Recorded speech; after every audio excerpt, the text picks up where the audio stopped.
It's really cool to just have people in their 20s in general on this platform to, talk about real life shit that people who are 20 years old, have to deal with. Yes. Welcome back to another weekly edition of ISD in School Detention. Thank you guys so much for tuning in on your phones or checking us out on YouTube. This is the first time we've ever pointed at the camera. I always forget.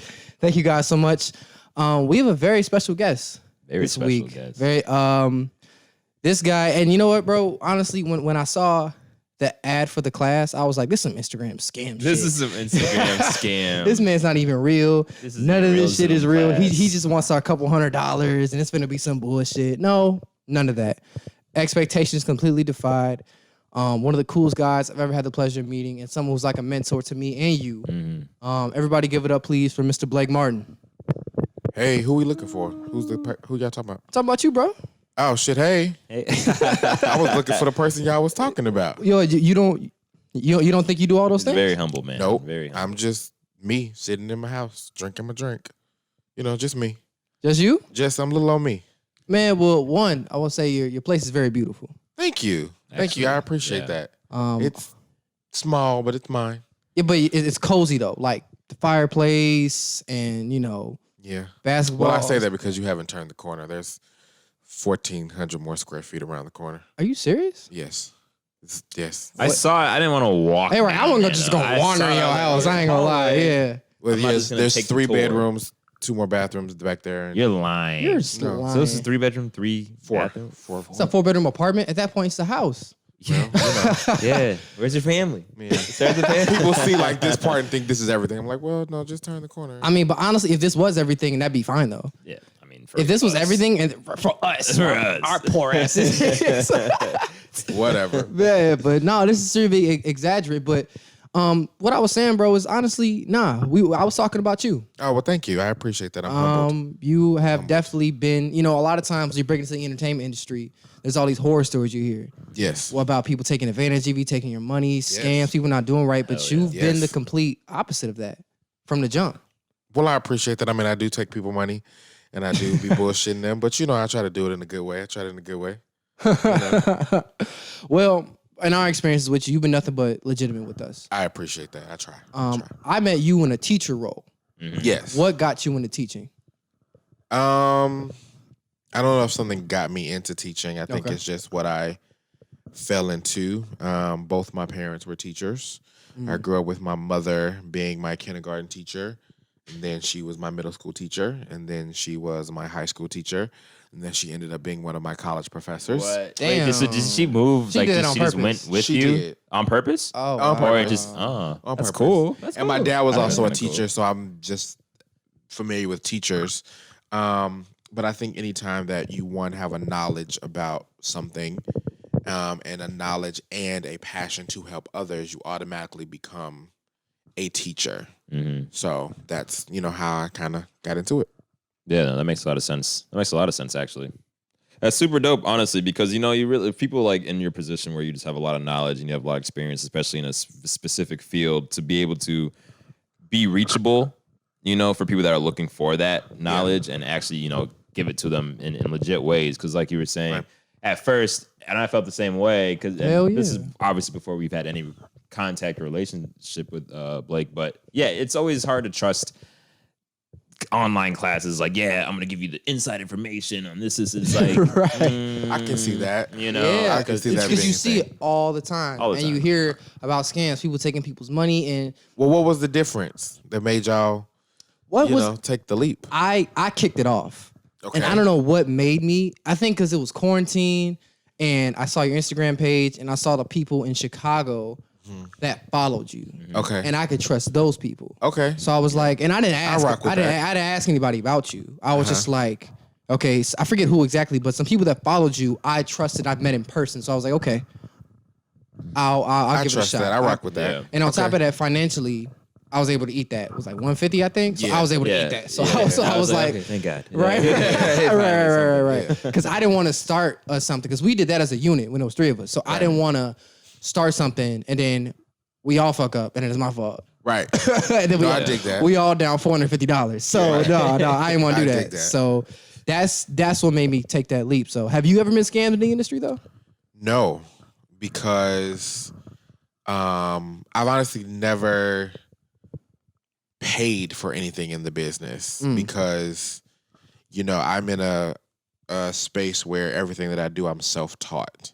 So I've never taken classes, I've never taken workshops, I've never taken seminars, I've just never done it. Just because I'm the kind of person, like, if I want to learn, again, I grew up with teachers, so if I want to learn, I'm going to buy the book, I'm going to watch the video, I'm just going to teach myself. Yeah. It's not that I don't trust other teachers, but I just rather teach myself so that what I learned is not diluted through your mind. I want to just learn it for myself. Yeah. What are some of the things you've self-taught?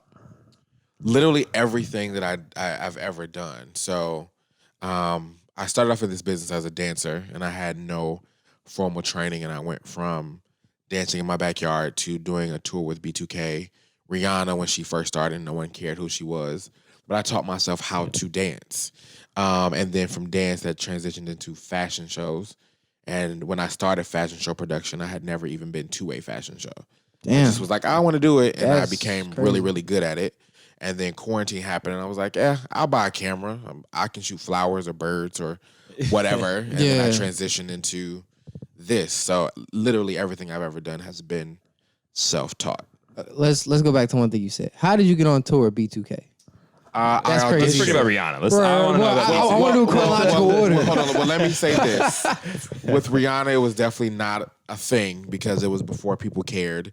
It was literally like we were performing in the mall, in the middle of the mall, and people were walking by us, gave no shit about what we were doing. And me included, I was like, this is just a check. I don't know who this girl is. She's annoying. And then it was like 3 years later that she became a star. Yeah. Now look at It her, was 10 like, years, 15 years later. Yeah, like even I've performed with Chris Brown, and we were on stage like performing to Run It. Like, this kid is annoying as fuck. I just like, this is Run stupid. it. This He is a was check. 16, 17 at the time? And I was he? in Chris college, so Brown I was was at like 16. a 20-year-old dancer dancing for this kid, and I was like, he's mad fucking annoying. But he got talent. It was whatever. It's subjective. And then like 6 months later, Run It hit the radio, and it became a thing. And we're like, oh, That's my favorite music video he's for good. a long time. Like, you know what I'm saying? So everything I've done has been self-taught. That's really insane. What was crazy to me about what you just said was doing fashion shows, and you've never even been to a fashion show. So how did you even like Loki, that's kind of have the vision and the idea of like, okay, like, did you just like apply? Like, Well, I was forced into it. Oh, so you So knew. Oh, okay. I was a dancer, and I was hired to dance in a fashion show. And a week before the show, the producer quit. And they were like, we need somebody to step up. And I was like, I mean, I guess I can. I ain't never been to one of these little shits before. But how hard could it fucking be? Right. And I took over the show, and literally the day of the show, I called my mother and was like, I'm no longer dancing again. Like, this, whatever this fashion show shit is, I love this. So I'm no longer dancing. I never went back to it.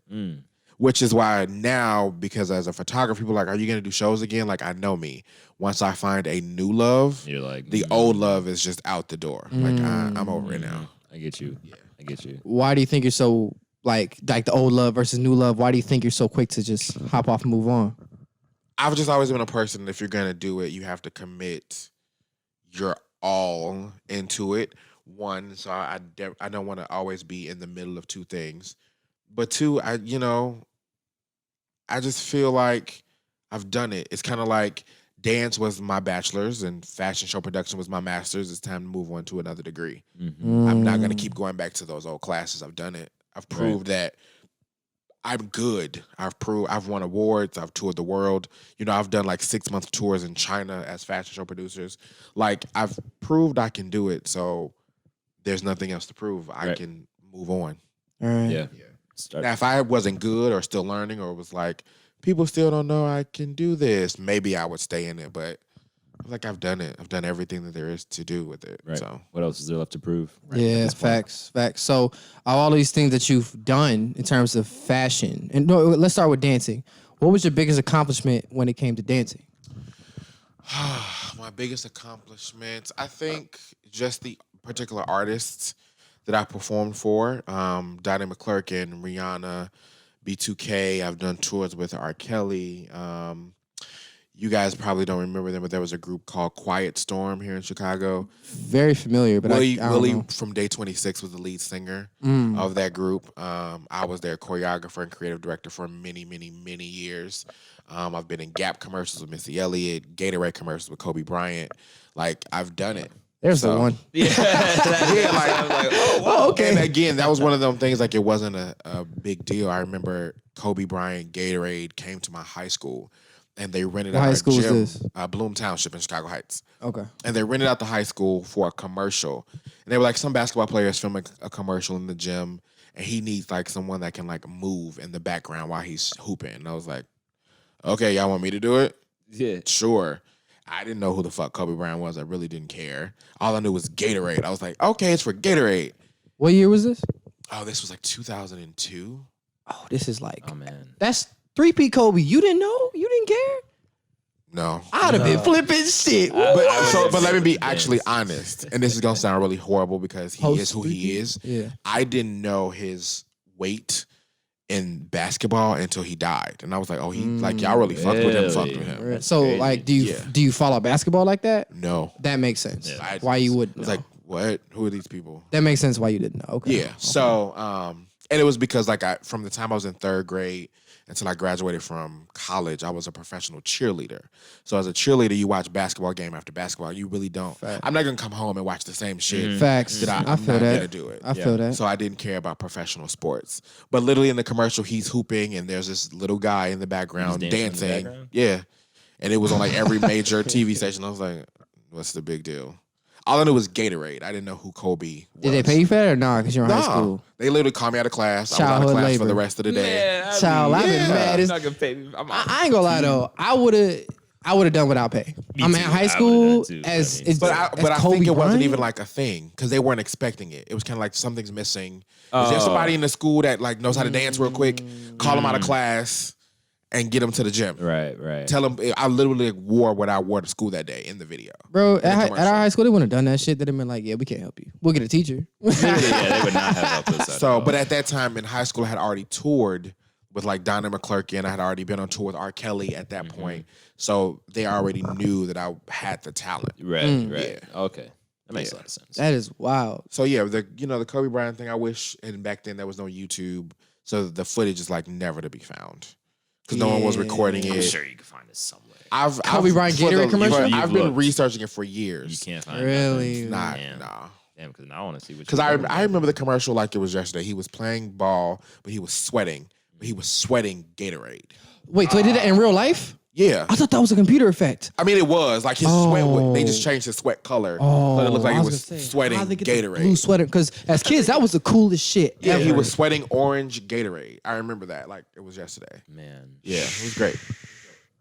I wonder how they got him to sweat. If he just did was he like legitimately hooping? Probably like Oh no, he was like for hours. It was because I got to the gym at like 10 o'clock in the morning. We wrapped at like 9 o'clock at night, you just. Fuck. and it's literally nothing but like, all right, play again, dance again, cut, do it again, do it again. But Kobe, honestly, that was nothing to Kobe Bryant. His workouts, Probably not. Yeah. and his workouts that's are perfect. crazy. Did you miss any homework assignments because of that? Because I would probably No. like, man, I gotta go home. I got some stuff. I Honestly, gotta fuck that homework. No, That's how because you- that was already my life. Like as a cheerleader, I would go from school to practice, from practice to dance practice, and then I was like captain of the track team. I was president of student council. Like Damn. I was so used to you're one of getting those home. kids just involved like- in Yeah. everything Absolutely. and everything. Okay. Did you ever have time to hang out with people?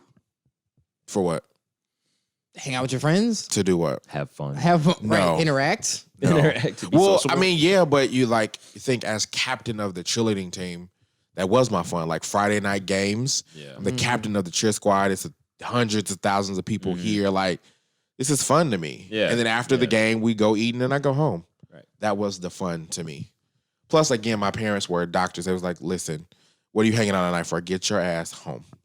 So That makes sense. Do you ever feel like you missed out on anything because of that? no, because while other people were hanging out at the mall, I was on tour. Yes. Period. So- That's real. That's real. That's real. That's real. insane. No, I That's missed out insane. on nothing. I don't know. I feel like though, see, that's why everyone's path is different. Because had we not hung out, we wouldn't be here. Yeah, we Because wouldn't be doing this right now. this podcast only came to be really because we would sit there for hours and just talk. Got it. Be in my basement at my house, talking. Like he was supposed to be at my house at like 2 a.m. We'd be there till like 4 o'clock in the morning. Talking about shit. Talking. And then my mom was like, okay, he has to go. We go outside in the street in front of the house. We sat there, talk. Yeah. Playing basketball, talking. Got it. And then he moved to, do you know where Lake Zurich is at? Yes. He moved to Lake Zurich. I'm from Zion, where I grew up at. It's like a whole hour away. Those are both code words for far as fuck, but I got it. From here, yeah, definitely. But just talking on the phone. So I think it just all depends on the journey. It sounds like your journey's definitely prepared That's you, though. an insane journey. That's crazy. That's an insane journey. Yeah. What's your favorite part of this journey so far? It's not like you old.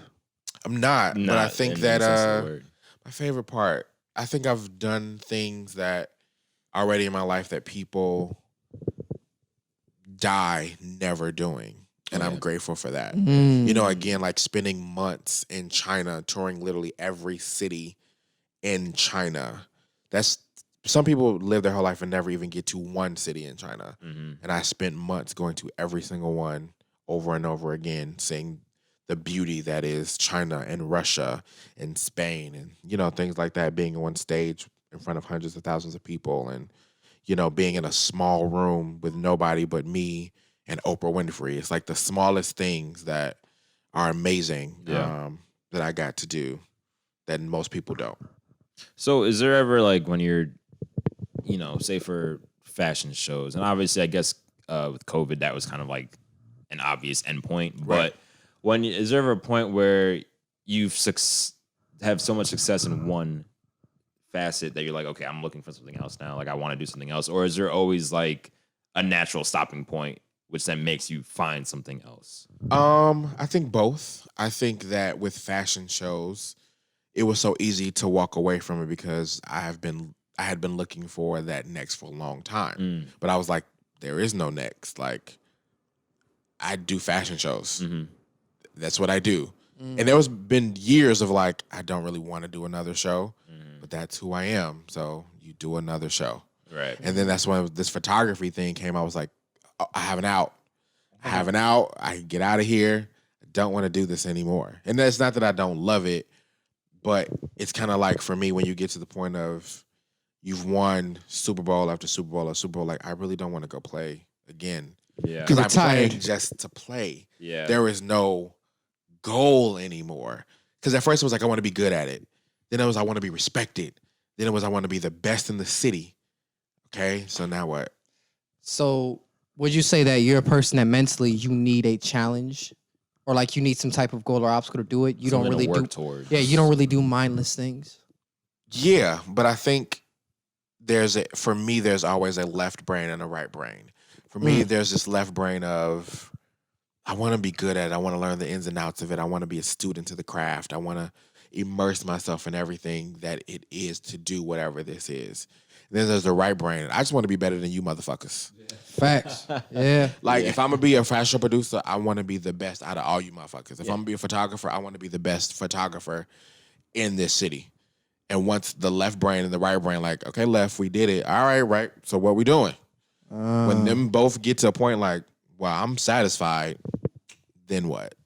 You know? So even with photography, as much as I'm a student right now, I'm also like, learn this to be better than X. Then once those two meet in the middle 10 years from now, I'm like, okay, so what now? You know? Yeah. Well, it seems like from what you're telling me, you were captain of the cheer team, male cheerleader. You in pretty crazy physical shape. It was, yes. I was. But I was a dancer and captain of the track team, captain of the cheerleading squad, baseball. I did it all. Like, I was president of student council, African American Culture Club, Aladdin Club, editor-in-chief of my newspaper, African American Studies professor. You were like, that guy in high school. Literally that guy in high school. Yeah. Did you have a Bluetooth? No. I hated those guys. That's what I thought you were. I hated those guys. I was like, bro, you're 17. Why do you have a Bluetooth? You're not like I hated 40. those guys. But I just wanted to do. Yeah. I wanted to do everything. Yeah. So I did everything. Yeah. But I was definitely not the annoying AV guy. I used to beat up those guys. I did. Well, how'd you find time to beat people up? Well, see, here's the thing. As when you grow up in an environment like Chicago Heights, which is very, very urban, very, very dangerous suburb, and you are small and you are a cheerleader and you're gay, people like, I'm gonna fuck with you until you like, okay, do it. And then when I throw a chair across the room, don't look crazy. Right. But that's how it always was. And I will admit I use that to my advantage because in the right brain, people would come to football games to see me cheer. So if I know if you fuck with me and I throw a chair at your face, the dean is going to be like, well, we need you at the game. So I'm not going to suspend you. Wow. But just try not to do that again. Yeah. All right, until somebody fuck with me, and then I'm going to do it again. But whatever you say, dude. And on top of that, they were embarrassed because what year was this? 2001. So in 2001, being gay was still extremely frowned upon. Yes. So on top of that, you got to go back to school the next day after you got your ass beat by a gay kid. Right. So that was super embarrassing on top of that. But it was also kind of like that middle ground because I had not a problem with everyone, but there was always like the straight guys are annoyed because I'm the only male cheerleader. So my locker room was the girls' locker room. Like, we're not going to get a whole locker room for the one guy cheerleader. Just go in there with the girls. Fact, yeah. The straight guys would be irritated with that. Hating. But then at the same time, it was like, I'm cool with all the girls, so all the guys wanted to be cool with me. So that the girls would be mad that why all the guys hanging out with you. It was always this weird dynamic of everyone everyone loves you, but nobody likes you. Yeah. Like it was that always weird up and down balance. You know what I'm saying? So how'd you navigate that? I've always been the type of person to like not care because like if someone came and they were new or just didn't interact with me and they'd be like, look at this fag. Someone would be like, yeah, but that's the wrong one. That's the wrong one. Like, calm down. Right. And I would feel bad because I would hear them talking about the gay kids across the hall. They'd be like, but we're not talking to you. We're not talking to you. We're talking to them.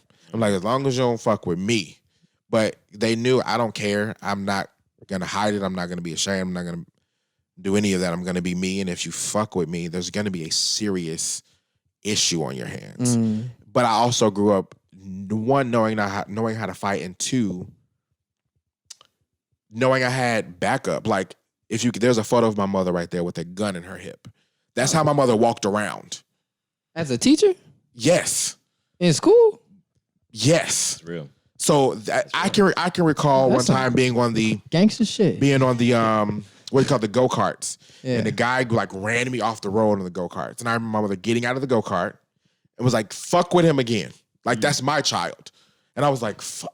You can't go around pulling, like, you can't beat up everyone for fucking with me. But at the same time, I was like, if I don't win the battle, I know somebody that's going to come behind me and win this battle. So I'm not scared of anything. I've never been fearful of anything. I can tell. I mean, go ahead, bro. I was just gonna say, with all that he's accomplished, everything that he's tackled, I feel like, because there's so many people that would probably want to get into that, just are not letting themselves do it because of whatever reason, whether probably because of fear in their mind, and clearly what you were just saying, like, you just don't give a fuck. Two, you don't care. Two, you're not scared. You're here to tackle something. The other piece to it is I believe that anything is possible. Like, my mother, again, was a doctor. That's one of her doctorate degrees right there. Is your mother right here? Yes. She has several degrees. But my mother also came from being homeless, being a prostitute, being in jail, incarcerated for several times for many years, heavily addicted to drugs, going from that to having multiple doctorate degrees, being a professor at every major college in the city. She's won Teacher of the Year, year after year after year. So I grew up like, anything is fucking possible. So why not just do what I want to do? I've never been like, well, I don't know if I can do it. I don't know if I can try. Do you want to do it? Then fucking go do it. Do it. My mother was never that person like, so what do you want to try to do? She's like, if you want to do it, don't talk to me about it. Just fucking do it. Just come home and say, hey, I won the Nobel Peace Prize. Just go fucking do it. Mm-hmm. Don't talk to me about it. Don't try. Just go fucking do it. Shut the fuck up. So I grew up not being fearful of trying things and trying to accomplish whatever goal I had. Did you ever witness any of those things that she went through? All of it. Every last piece of it. All of it. There was actually a book called Freeing Tammy, which is my mother's name, that was written by DePaul University. It was a bestseller, but it was about our life and our struggles. But when I was in middle school, my mother went to prison for 3 years for drug-related charges. And so I've seen all of that leading up to her arrest. And for the 3 years she was incarcerated so that I wouldn't go into the foster care system, my church gave me an apartment and was like, see you later. So I had to, like, as a 7th grader, lie on job applications, get a job, learn how to pay bills, get myself to school. Like, so 7th grade, 8th grade, and part of freshman year, I was literally a kid living on his own. So I saw it all. Then I saw her get released from prison and have to go through rehabilitation and probation, and her being like, I want more for my life, and eventually becoming a doctor. You know what I'm saying? Mm-hmm. So I've seen it all. From, Mom, we're sleeping outside. We have no food. We stink. Like, we're sleeping under a bridge, literally, to seeing her become one of the best doctors in this city. So I just know that anything is possible. How did seeing some of those things formulate you or have effect on you? Besides, everything you just said, like you said, anything is possible. Was there any other effects on you besides that? Yeah, I think positive and negative. I am a person who's very, very independent. I don't ask for help. I'm going to get it done myself by any means necessary because I know what it feels like to be outside in the winter in a snowstorm, sleeping on the street. So it's put a fire and a grind and a hustle in me that you can't buy that. You know what I'm saying? Like, it's given me so much heart and gust that I'm very proud of. But at the same time, I'm very stubborn because I've seen people come into her life and fuck it up. And I'm like, I just won't be that person. You won't fuck up my life. You know what I'm saying? Like, my mother went to jail in the first place because my stepfather was a very, very big drug kingpin in the city. And one day, late at night, I woke up to him beating her ass. Like, beating her ass. And he looked at me and was like, you should say goodbye because I'm finna fucking kill her. Like, he was about to murder her.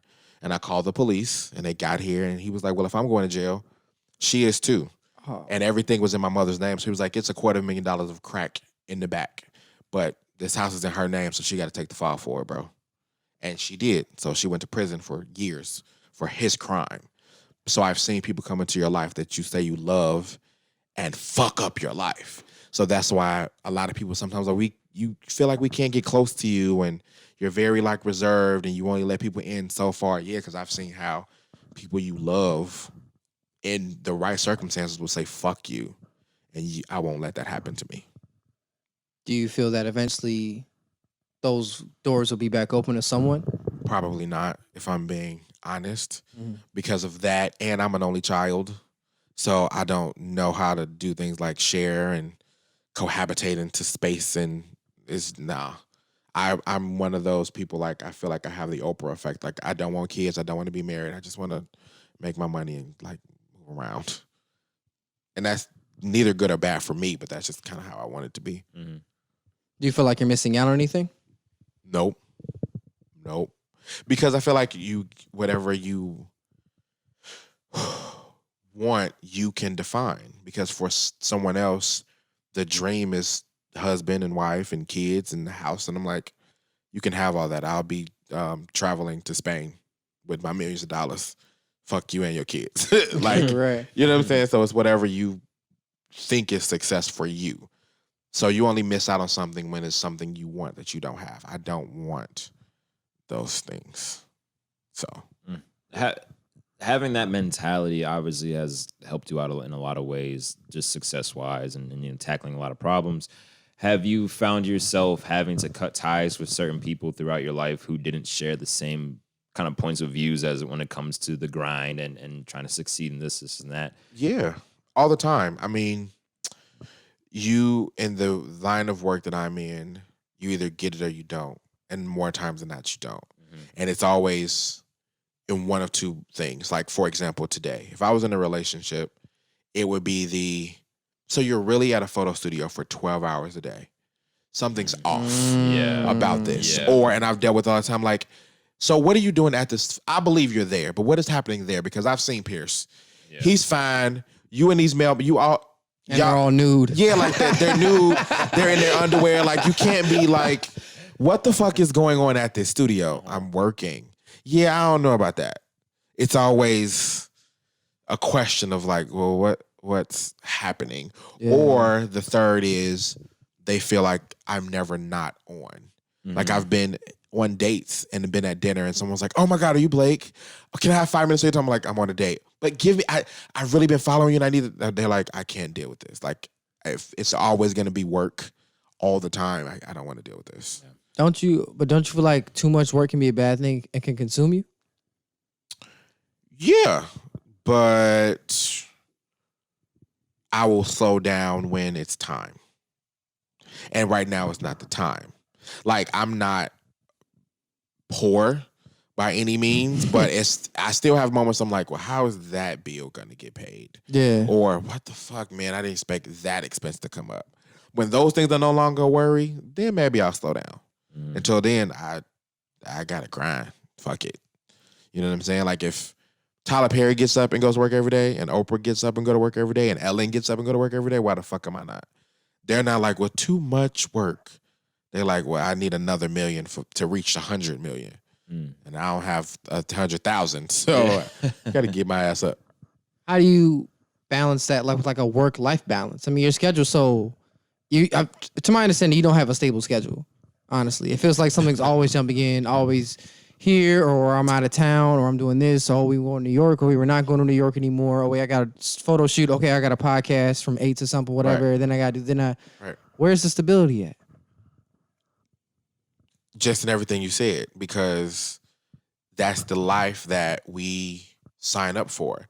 And if it wasn't in fashion, if I was a musical artist, it would be, we have a concert, now we don't have a concert. Then we have to shoot the music video, and the music video is not in New York anymore. Now it's in LA, and I got a photo shoot. I have to go to the Grammys, and I have to go to the Met Gala, and then I have to go shoot another video. That's the life we sign up for. Like, it's stable because that, that's what your life is. To me, I've been in the place where I get up at 9, go to work, come off at 7, I come home, I cook, I clean, I go to sleep, I repeat. That shit's horrible. I'm in there right now. That is not the move. But there are some people like, I love the routine. If I loved it, if I love my 9 to 5, that's all I want to do, then that's different. Right.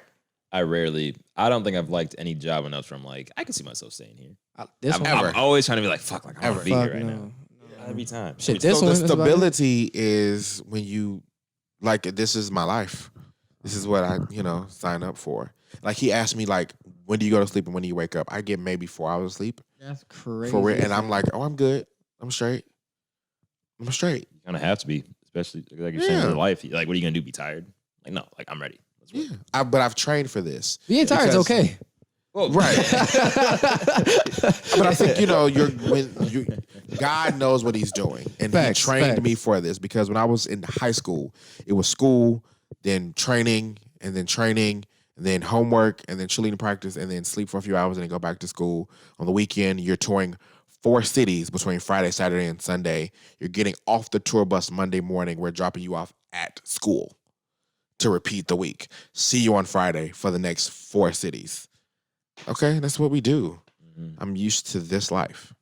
What was it like going back to high school and you being you going on tour and having to go back to like high school? What did that feel like for you? I can only imagine that, just from a life of touring with various artists and seeing this city going 2 different worlds, and exactly, just completely 2 different worlds.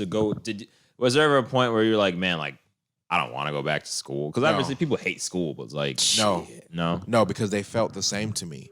Like, would I be on the stage with B2K and still be like, I can't wait to fucking get to cheerleading practice?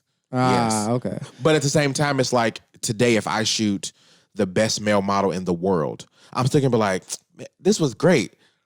But hit Pierce up when we get back to Chicago, see if he wants to shoot. Yeah. They both feel the same to me. They hold the same weight. I love it the same. It's not like you're at this level, it's amazing. No, I was on tour in China, like, I just really want to go home and, like, I want to do a show there with them. I miss them. And they're like, but you're in fucking China. Like, we wish we were there. Well, I wish I was with y'all. So they hold the same weight to me. Yeah. Did anyone ever, was it hard for your friends to understand that you were on tour in China? Nope. My friends were super supportive, and I think they were only worried because the tour in China happened at a very rough spot, but I think it was destiny because I left for tour July 9th. Okay. My mother died July 4th. So I remember being in the hospital and the doctor was like, so you mentioned about a tour? If you leave, she is not going to be here when you get back. Like, I can tell you now, she's passing away. If you go, she's not going to be here. So I was like, okay, fine, I'm just not going. Like, that's my mom. I'm not going. She looked at me that night and was like, I want you to have fun on tour. And I was like, I'm not fucking going. We've talked about that already. She was like, I'm telling you to have fun on tour. She died an hour later. Like, so it was destined for that to be a part of my life. You know what I'm saying? So my friends were only like, this is really quick. Like, have you grieved? Have you thought? I'm like, yeah. Like, what am I going to do? You rather me sit at home and cry and be sad or go see the world? It's an easy decision. I'm out this bitch. Yeah. It's a very easy decision for me. How hard was it when your mom left? Passed away. How hard? In what sense? Like, because obviously that's hard. That was a badly worded question, but like, did it make things a lot more difficult for you to go on tour? Like, what was that process like for you? Nope. It made it a lot easier. Because I think that I had a very lucky process in it that my mother had cancer for 2 years. So I was to the point of like knocked down, dragged out on the floor, can't get out of bed, grieving 6 months before she died. Because I knew it was coming. Yeah.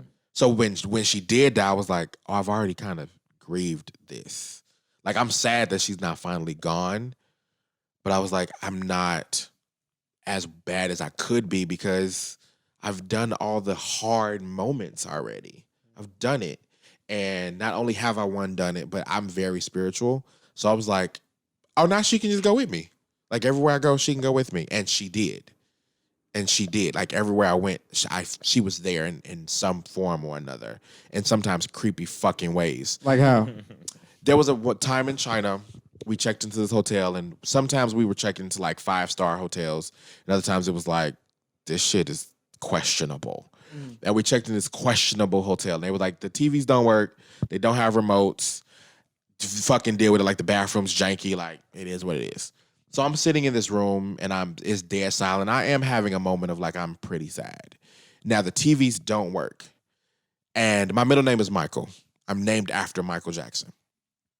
Because my family grew up in Michigan, a part of that whole Motown situation.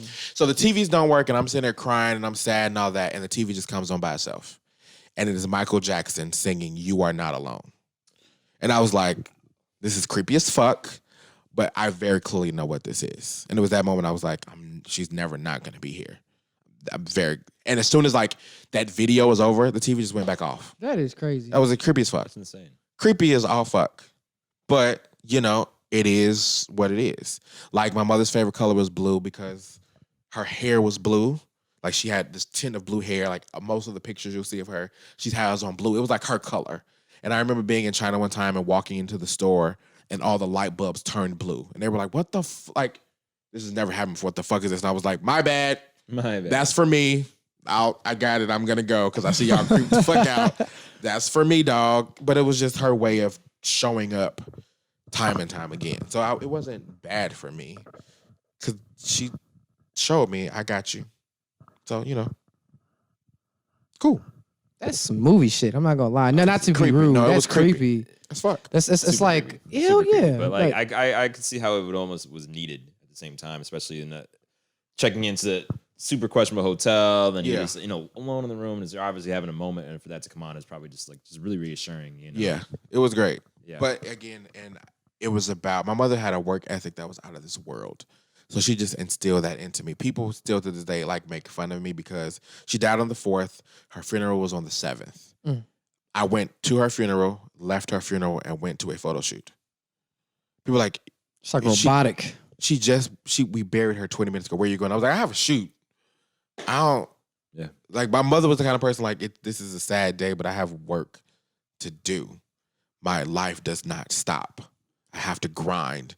That's what she would have wanted. So I'm not gonna sit in the room and cry for what? Well, how is that helping me? Would you say that's the biggest lesson you got from her, or the biggest thing that you took in from your mom? Her work ethic, hands down, hands down. And a lot of times people do question my roboticness, but you know when you're getting a doctorate degree, that's a lot. That takes a lot of work. And I remember for years I would see my mother wake up, cook breakfast, go in her office, and study. And then she would leave that office at midnight. She wouldn't come out to eat. She barely used the bathroom. Her phone was on silent. She was like, I want this. So there's nothing else in the world than this. Stop fucking talking to me if it's not about this. She just taught me if you want it, you dedicate your life to it. You don't stop until you get it. And she did. And she has several doctorate degrees. The last one, which is that one, she received months after she died. Like she was already finished with the program. Wow. She just never made it to graduation. She was in school with cancer? Yeah. She got a doctorate degree battling cancer. Shit. Talk about work ethic. That's an excuse enough not to go. She's going through chemotherapy. Like it's around here somewhere. That picture right there. That's at her tribute fashion show a few months after she died. Her school came and delivered her degree to me at the show. Like they was like, she's done. She just died before graduation. But she was battling cancer, going through chemo. I was still living at home at that time. Like she was taking care of me and still like, I'm still gonna get my fucking degree. How old were you when she passed? I'm an age now, so I was an age then. I was 31 because it was 4.5 years ago. Wow, that's recent. Yeah, it's 4.5 years ago. You speak on it as if it was. I mean, 4 years ago is a long time, but you speak on it as if it was like forever ago. Yeah, still recent. But I feel like that's just a testament to how fast you move on from things. I feel like you don't hold on to things very, very long. For what?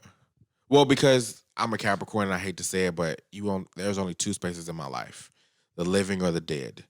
And you can be very dead in my mind and still be right in front of me. I don't hold on to things because if you're in my life, what's the point of holding on to it? And if I'm going to hold on to it, I kill you in my mind. And if you're dead, I can't hold on to it. For what? I'm very that person. Like, I love you. You're my dog. You cross me wrong, like, who's that? I've never heard this person a day in my life. And I'm dead. It's like, I don't know. Who's that? I don't know who Pierce is. Pierce. Never heard of him. Don't know who that is. I'm very that person. Like, Blake, stop playing. I really have never heard of a Pierce before. And he would just sit there and just act like they never existed. And he would be sitting right here like, I've never heard of Pierce. Who's that? Damn. Hi, my name's Blake. Nice to meet you. Pierce, like, oh, nice to meet you, dog. I killed you in my mind, so I really erased our entire history. It's gone. That's crazy. Very black and white. Very black and white. There is no gray. Do you ever feel like, because you don't, it seems like you don't really believe in a gray area. Oh. So with there no gray area, again, that begs the question, do you feel like some things you miss out on? Because I feel like some things in life aren't just black and white. Some things kind of fall into that middle area, you know? Yeah, I agree with you, but that's the one thing, like, I can't help it. And I say that because I remember being a kid, like 9, 10, 11, my mother would be pissed. Like, you don't have a gray area. Everything's fucking black or white. All right, it's just my mind. So as an adult, I'm like, well, shit, I've been doing this since I was 7, 8, 9. It's not going to change now. I'm black or white. Like, my mother would tell me to do things like, well, why did you do that? Well, because you told me not to do this, right? But there's a gray area, son. I didn't see the gray. I'm sorry. Because if I want to go out and play, but don't stay out all night, well, then I'm not going outside. There's a gray area. Just don't stay out all night. No, if I can't go out and stay out until I want to, I'm just not going to go outside. See, I was different. You would tell me to be like in by the sun, like by like the street lights or whatever, and I just push the limit. I just wouldn't come back. So in my mind, yeah, I'm not doing that. Like, I'm not doing that. I can't. Curfew. Yeah, I'm not coming out, guys, because I'm not doing that bullshit. Yeah. So were you a rule follower? Yes, but because I didn't have any, and I think you only disobey rules when you have them. Because my mother was that kind of person, like, you want to fuck up your life? That's yours. So I was like, smoke weed. That's just whack. I'm bored with that because it's not exciting to me. Like, for what? It was only the kids like, my mama said don't ever do it. I want to try it. Well, my mama said if I want to do it, do it. But it's my fucking life. It's not exciting to me. I'm not enthralled by any of that. I got shit to do. I got practice in the morning. I'm not smoking weed. I'm not drinking at 15. I have to rehearse and be on stage in a week. Like I'm not doing none of that shit. So, and again, everything I did, it was my life. My mother was like, you want to overload yourself and be on tour and be captain of this and do whatever you want. You do understand when your alarm goes off Monday morning, you will be at school. And if you don't want to go to school and you fell out and you can't get a job and you're home, that's on you, buddy. I got money. You don't. So figure it out. That also makes you grow up pretty fast, though. Very fast. Yeah. I mean, that was. I remember being in like high school and asking my mother for $20, and she was like, "I don't have no money." And like the next day, she was like, "Run to the ATM for me and give me some money." Okay, cool. And I remember looking at her balance, and I came home like, "You lied. You said you were broke. There's $1 million here." She was like, "Right, I have money. You don't. Go figure it the fuck out." Okay, that makes perfect sense to me. So I just was always like, you got to work for everything you want. And even as a kid, I was spoiled. I was. Only child shit. But it was spoiled with work ethic. Mom, I want to go to the mall. Your mother gave you $500 to go. Yeah. But in order to get it, I had to mop and clean up my room and clean up after the dog. It was never like just here. You want something? What you going to do for it? So it just trained my mind. You don't get something without working for it. Nothing is free. True. Was I 14 with $5 in my pocket to the mall? Yeah. But it was like I had to wash 2 fucking cars to get this. Yeah. My friends were like, I washed them same cars and got $30. Damn. Well, that's your family. Ain't got nothing to do with me. That's how I be, man. It'd be bad as hell. Yeah, they ain't got shit to do with I me. wash your cars? You know what I'm saying? So like, it's because you can be so black and white. Did that also reflect in a lot of your friendships as well? It does. Every day. It does. I don't have a gray area in friendships. Either we are intensely immersed and in love in our friendship, or you have betrayed me and I don't want to fuck with you right now. I don't have a black and white. It's really bad, but I don't. Like, me and Pierce had a great shoot day today. He was on time and da-da-da-da-da. But if tomorrow, like, he just doesn't show up to a shoot, I'm pissed for months. Don't fuck. I'm done with you. Like, we're done. Just let me. I'll get over it soon. But I'm pissed because you fucked up. There is no gray with me, and there isn't. I hate it. 0 to 100. It's 0 to 100. Well, I feel like that's a good thing though, because I mean, imagine if I miss one and then he's like, oh, it's okay, and then I miss another one, and it's like, oh, like it happens, and like then that lets me know like, okay, it's easy for me. I can do this and get away with it, and he's not gonna be upset, So especially in a professional manner, like you don't want those things to slide. You know what I'm saying? You want to be pretty stern. You can want to be fair, of course, but you want to be stern at the same time and make sure like shit actually goes down the way you want it to go down. Have you ever been late to anything with him? Yeah. Yes. One time. All right. So New Me York. and you both. So New York, man, and No, let's be clear. He was not late. He didn't show up. show up. This is what happened. Oh, you worse than me. This is what happened. And there's a reason why I woke up and I could have gone, but I was like, I'm not gonna. I'll explain. So boom, we're in New York. So boom. 6 o'clock in the morning, really like 5 in the morning. Had to wake up, get ready to go to the Brooklyn Bridge. Boom, do that. Tired as I was tired, but I went there, right? And we get back at like 8. I'm like, all right, I got a couple hours. I'm gonna take a nap. Right. You know what I'm saying? So I took a nap. And all the other shoots we had, they were like, hey, we're meeting in the lobby at this time, and then we're all gonna get our Ubers and go. I didn't read the email beforehand. I just knew it was at noon. Right. So I'm like, all right, I'm probably gonna wake up at 11:45, get dressed, go downstairs. I wake up, look at the phone, and he's like, meet me at this address. I click on it. I'm like, all right, it's probably a couple minutes walk. It's a 20-minute drive away. It's 11:55. Like an hour walk. Yeah. So I'm like, fuck. So I was like, there's no way I'm gonna get there in time, and I'm not gonna have them waiting. Like, I'll be there soon, and then just gonna be sitting there waiting. But see, on me. here's the problem. He didn't say, hey, Blake, I'm gonna be late. Like, I'm in the hotel. I didn't know I gotta meet you. I'll be on my way there. He didn't show up. So it was at noon. And I'm a person like, I'm always, if you're on time, you're already late.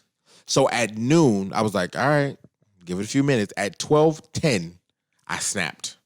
I sent a message like, if you're not here and you were supposed to be here, don't fucking talk to me the rest of the trip. I'm not shooting you the rest of the trip. I don't know you. Have fun. See you back in Chicago. Fuck off. That's exactly how it was. And the thing Fuck is, off. I didn't even read that message. My roommate read the message. And I was like, okay, you know what? I'm not going to open the message. so it can't say that. And his roommate threw him under the bus. Like, I told Pierce this. Yeah, and I was like, thanks. Well, you so know. I was like, fuck, all right, well, I sent him the message. I was just honest. I was like, we just overslept. Blah, blah, blah, boom, boom, boom. I apologize. Next shoot, I will be there on time. And I was there. And he was. I was there. And I would have accepted that in the beginning. Just give me, hey, because I know 6 a.m. shoot, you're exhausted, you overslept. And he's new to modeling. I get it. Yeah. But he was like, so you just didn't show up? Ooh, and you didn't do any contact to say, hey, I'll be late? But at the same time, it was a shoot with 8 people. They were all late. Now, the rest of them were 4.5 minutes late. I was pissed. Wow. But they showed up.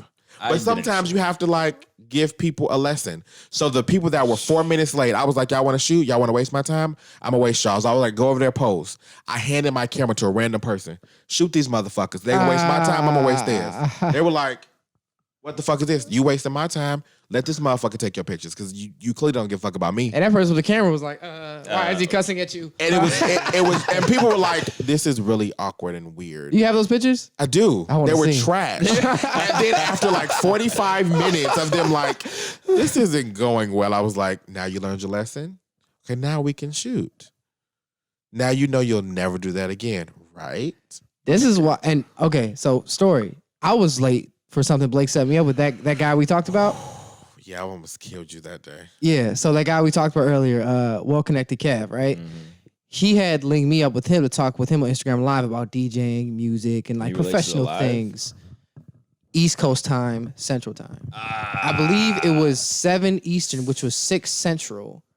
But in my mind, I didn't use common sense and ask for the location that the guy was in DC, East Coast time. So I'm thinking, 7 o'clock. Oh, I'm perfect. I got off work. I was in my car. It's like 6:15. I checked my phone. He's hitting me up at like 6:30. So why is Kev? I'll read it to you later. So why Kev told me he's been waiting on you for 20 minutes in Instagram Live. I'm like, what the hell are you talking about? You're early. And then I thought about it. I'm like, fuck. I look back in the message. He said DC. I was embarrassed. I was on the live driving. And which made it worse. You're right. Are you in your car? It was worse. I got cooked. That's so funny. That's not even the worst part. Not only the guy was talking to me and we're talking kind of a conversation, he's like, yeah, bro, this just isn't a good look for you. So I'm like, yeah, I guess you're right. Blake's in the comments frying my ass. What?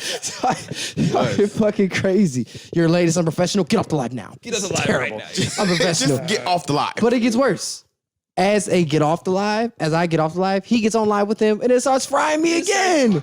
Big shit. But hey, big that's shit. What happens, it was but he was also helping me out. He wasn't trying to shit on me too bad. He just said, yeah, he was late. Yeah, he fucked up, but he's a good kid. He works hard. Town DJ, I believe in him. Yada yada yada. So that's like tough love times 1,000. But see, here's the thing. You have to like, there's a give and a take, and you have to like ask yourself, what is the lesser evil, right?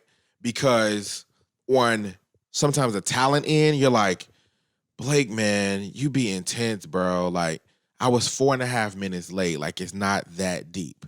But on the other end, it's when the designers, stylists, magazine editors, DJs, people are like, I only fuck with Blake people because they're never late. They're always professional. I'm going to get the best out of his people. If it's not Blake people, I don't want to fuck with it. See, that's why I have to be intense with y'all because it garners you the respect that you deserve. Yeah, you be pissed like Blake is cooking me and this is a fucking annoying. But then the next time, like, no, always trust Blake people. They're never going to be late.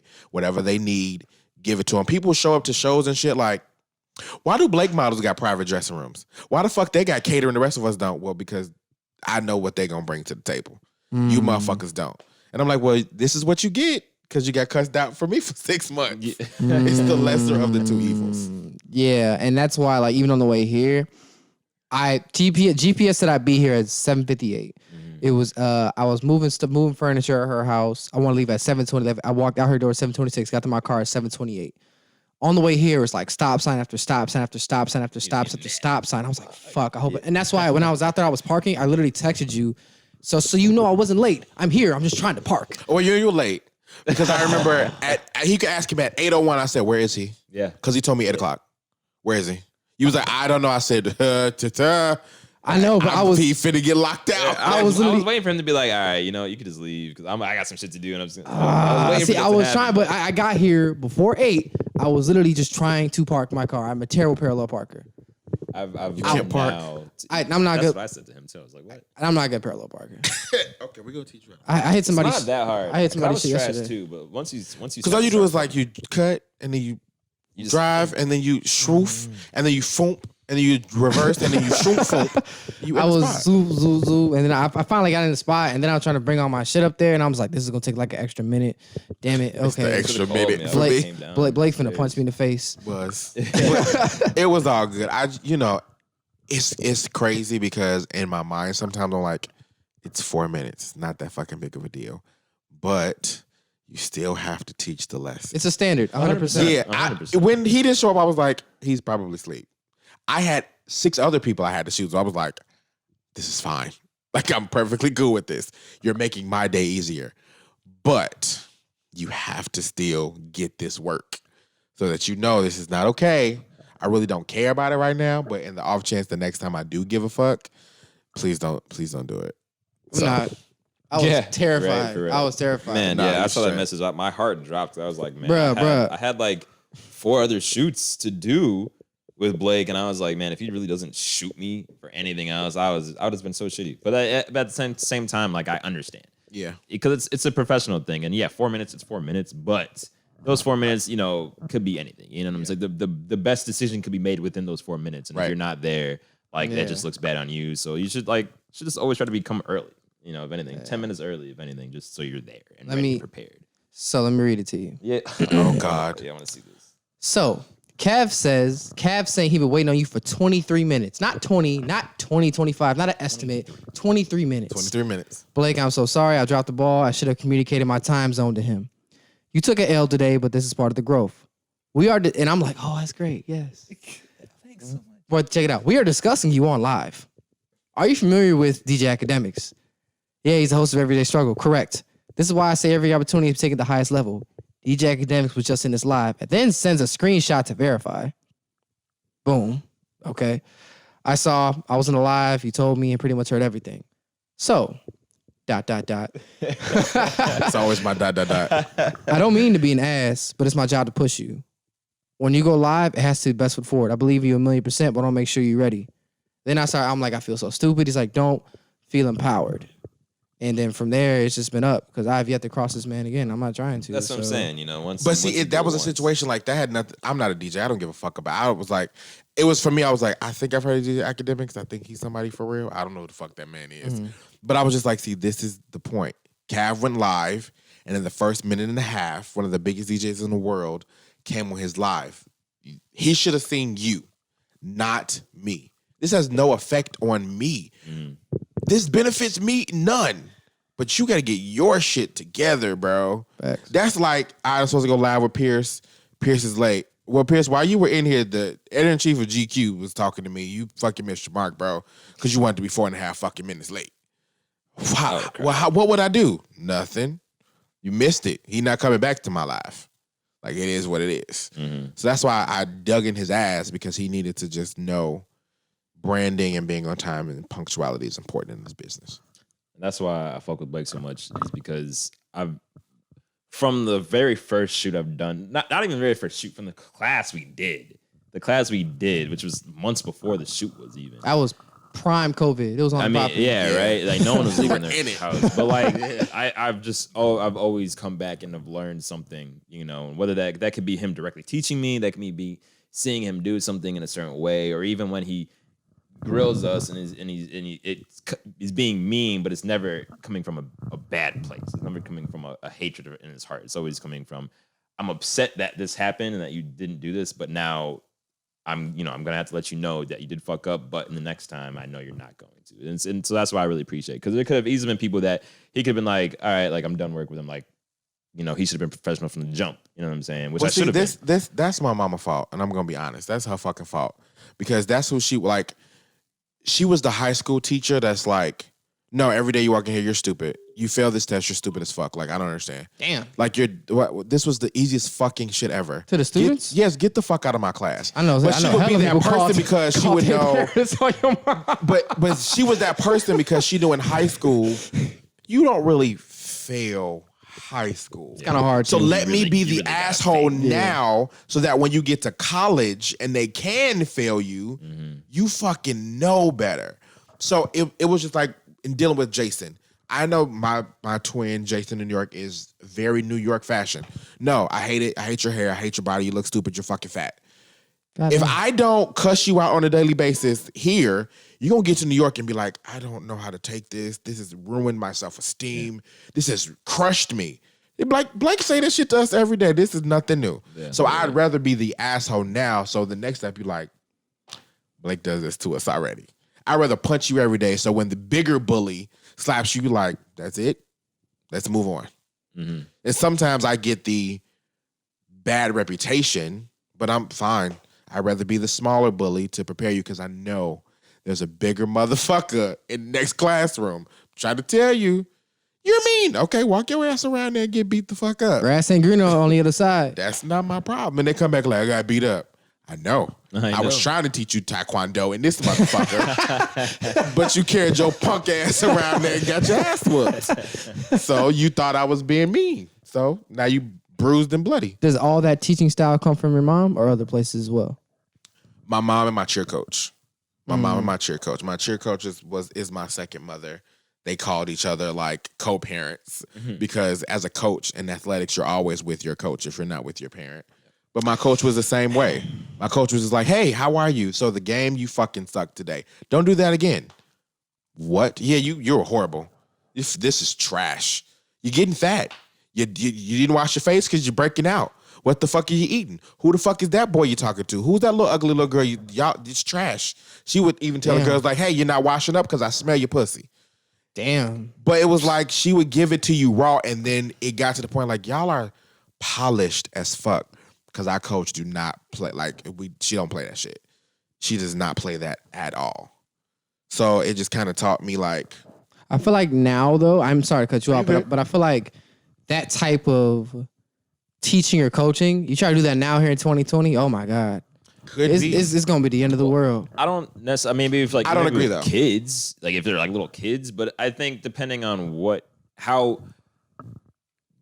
great you want to be in whatever you're doing, then I feel like you'll take it. It's like, for example, like for, to Kobe, rest in peace, Kobe and everything, but he was a great guy outside of the court. Yeah, but on the court, if you're practicing with him, if you're playing a game with him, he was not nice to you. But if you can handle Kobe being Kobe, you can handle anybody on the court.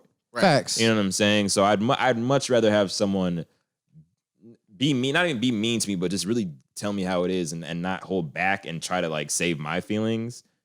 I'd rather them be completely real. So when I'm in a bigger situation, I can handle it 100% and not be, scared of whatever's coming to me. But I think to your point, with you saying like you couldn't do that now, I disagree because I think it's just more so the parent understanding their kid, because that same school that I came in, I'm now the assistant coach of.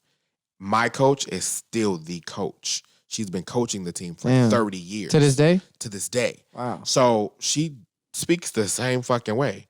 But it's the parents going like, well, did she tell you that? That means you fucking sucked. I'm surprised. A lot of newer parents. No, they be like, but it's because the parents know she cares. Wow. She's really fucking pushing the rapport. Yeah, she's pushing you. So if she told you that, then you fucking sucked. And to the same regard, I've had teachers tell me like, she was trash. My mother would be like, I'm on my way up there to school. My coach would tell me, she was like, well, then you fucking sucked. Now, my math teacher saying it to me, she'd be in that motherfucker. But she knew it was a different intention. Yeah. And why it was being said to me. Yeah. Man, that's crazy. So you were really forged by fire. Absolutely. That's all that I know. So when I talk to them, I'm like, I don't know how to be good coach. I don't know how to be soft love. I don't know how. I only know tough love. And in my heart, I say one thing, but it just comes out different. I'm like, oh, Pierce was late. I don't want him to mess up future opportunities. this is a good lesson for him. I'm gonna call him. Where you at, dickhead? And by the time it comes out of my mouth, I'm like, you fucked up. That wasn't what my heart said. Mouth, where'd you get those words Fucking from? dickhead. Yeah, but I don't know how to soft love. Yeah. I don't. Yeah. I just don't. We appreciate it though, because you've been the same way in class. Yeah. You've been matter of fact, actually now I think about it, I remember I missed a class once because I was at work and we were too busy. Yeah. And then I tried to hop that time we had Broderick on. Yes. And I was late for that. I tried to get in a Zoom class. He rejected my ass. Yeah, no, you're not coming in here. Yeah, I was super salty. I'm like, Broderick, this shit finna be crazy. Yeah, you gotta get out. Crazy. But I don't know soft love. I remember I failed. I don't know if it was a progress report or report card or something. I failed something in school. And my mother took it somewhere and got my F's blown up and then stuck it on the garage. See, I'm walking home with my friends and I'm like, see the wrong kid. See the wrong kid. That'll make me cry. Yeah. Fuck, bro. Kids now, I'd imagine. Like, what? So I was like, I will never fail again. You won't fucking embarrass me twice. Yeah. So it taught me something else. Versus you failed, do better next time, That's soft love. She was like, no, you're a fucking failure. I want the whole neighborhood to fucking see it. Yeah. I want everyone to know. I'm not embarrassed because I have a degree. You don't. You failed. Look at world. My son's a fucking failure. I was like, yeah, I won't ever do that again. Did you ever feel like sometimes she was too tough on you? Nope. In the moment, maybe? Nope. Oh, okay. Never mind. Nope. Because it wasn't too tough. It was like, I used to be like, man, you a fucking bitch. But I get why this is happening. Like, you get on my fucking nerve. But she just needs me to be better.